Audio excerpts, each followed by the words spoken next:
Sambil itu dibenerin, kau bisa lihat di arah penonton nggak? Tadi sebelah sini, ini ada apa di sini, Roy? Di situ ada makhluk besar juga, Bay. Seperti kuntilanak berwarna merah.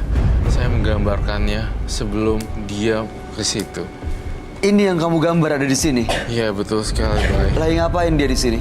Dia tadi menunjukkan kehadirannya gitu loh. Jeng gitu. Supaya kita takut, tapi kita kalau semakin takut makin diganggu. Dia mau apa sebenarnya? Mau kita merasa terganggu. Oh, Tapi yang masuk ke tubuhnya Mbak Dina? yang Itu itu juga? juga? Yang beda lagi yang lain. Saya ngeliat koleksinya Mbak Dina banyak banget. Itu yang diwarisi sama bapaknya itu? Iya. Warisan bisa jadi warisan sebagai kolektor belaka. Namun tidak diyakini sebagai Jadi kekuatan. Barang-barang tersebut ya boleh-boleh aja sebagai kolektor. Tapi tidak untuk diyakini membawa berkah karena jodoh maut, rezeki semua udah ada yang ngatur yang di atas. Tapi dia jalanin ritualnya sih dengan makan ati itu. Itu malah ya bikin tambah powerful kan kekuatan black magicnya, kekuatan Serem. mistisnya. Serem makan hatinya. Itu dengan dia makan ati yang sebenarnya yang makan tuh bukan dia. Bukan.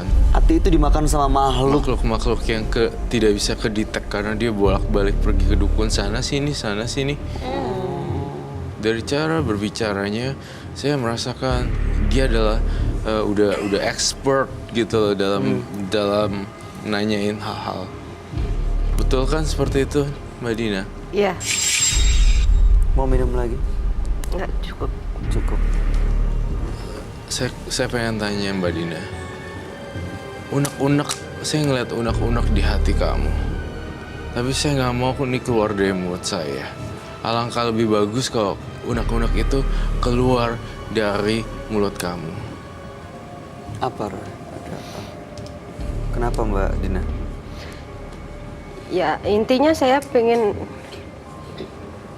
nggak ada yang ganggu lagi lah intinya karena bisikan itu banyak banget. Bisikan apa sih?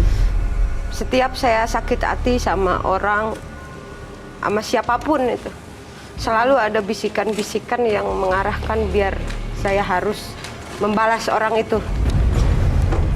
Ya, karena awalnya sebenarnya dendam dan karena awalnya pun nggak di keluarga yang harmonis. Kamu udah mau bercerai kan sama suami? Iya, Iya. Terus satu lagi, Mbak Dina, saya mohon maaf tidak mau ganggu urusan masa lalu, tapi kalau kamu ingat aja, saya melihat ada sexual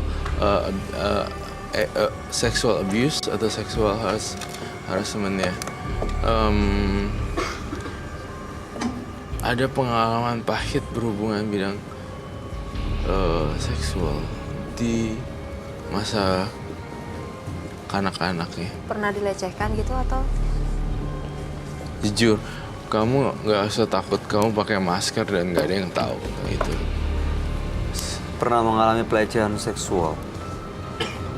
ya. Tapi yang paling parah yaitu waktu usia SMA itu? Ya. Saya mau diapain? Ya sebenarnya itu gimana ya?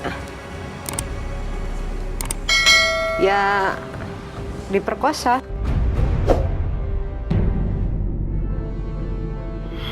Karena nggak ada rasa suka, nggak ada hubungan apa-apa. Bukan pacar kamu jadi? Bukan. Teman sekolah? Jadi begini, di waktu saya sekolah, karena saya pingin banget melanjutkan sekolah, saya sekolah sambil kerja. Nah itu sama anak majikan. Oh. Sekolahnya di... Jadi saya sekolah sambil kerja di satu minimarket, tapi ditempatin tempat buat nginep. Kalau saya tidak bongkar ini, pasti nggak ada orang yang tahu ya tentang ini. Justru karena kamu bongkar, saya berharap Mbak Dina jadi lega.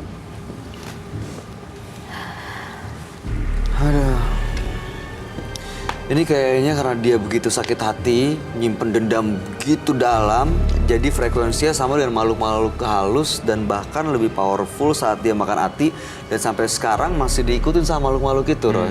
Betul sih. Ditambah lagi ada yang diwarisin sama sang ayah, ilmu itu, ilmu black magic ya. Black magic. Saya lagi berpikir ulang terus dan mencari jawaban. Mbak Dina cocok di bidang apa ya? Saya ngelihat seperti itu.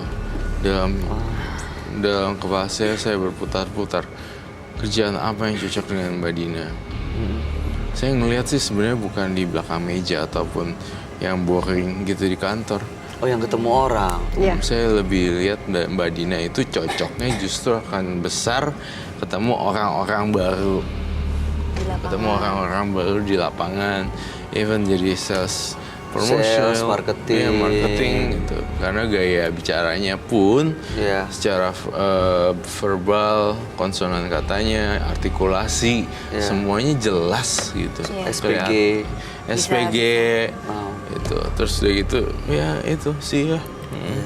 Tapi kalau dia masih dipengaruhi sama makhluk-makhluk gaib dan juga ritual-ritual makan hati, tambah lagi ilmu yang diwarisin ayah ini, apakah bikin dia gampang cari pekerjaan untuk hidupnya, Roy?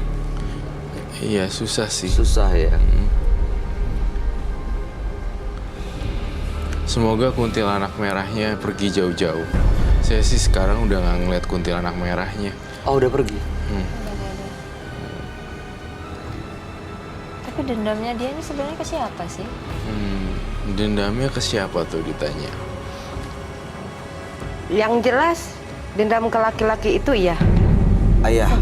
Semua laki-laki atau? Kalau ayah itu sebenarnya untuk dendam banget, emang dendam banget. Tapi orangnya udah nggak ada kan. Oh, udah meninggal. Ya.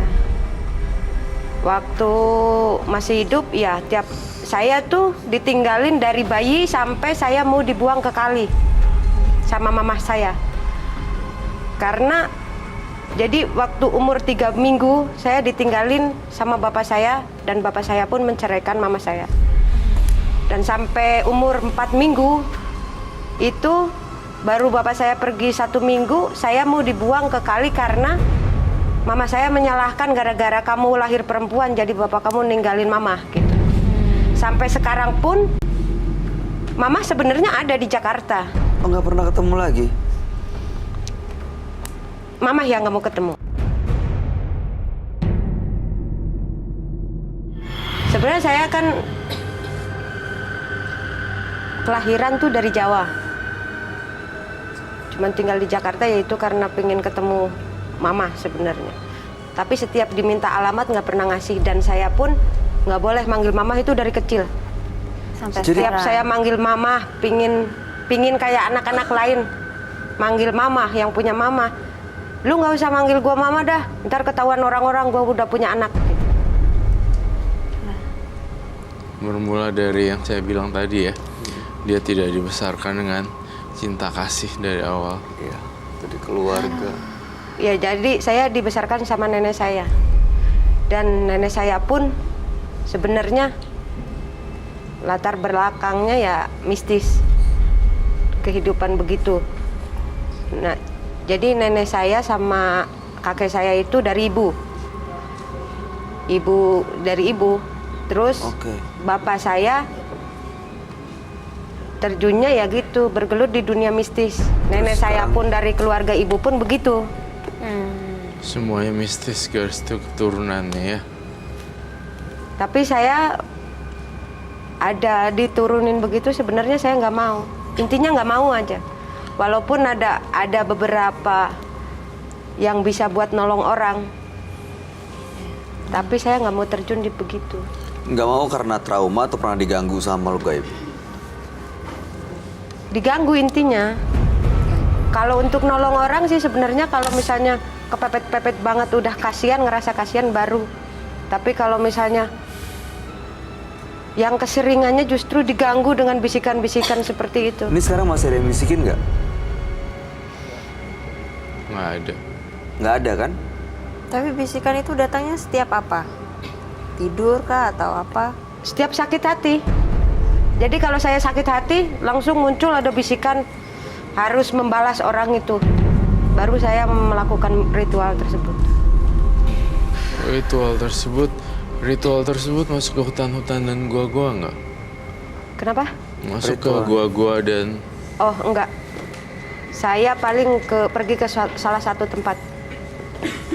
Itu kalau udah benar-benar benar-benar Sakit apa? hati. sakit hati banget.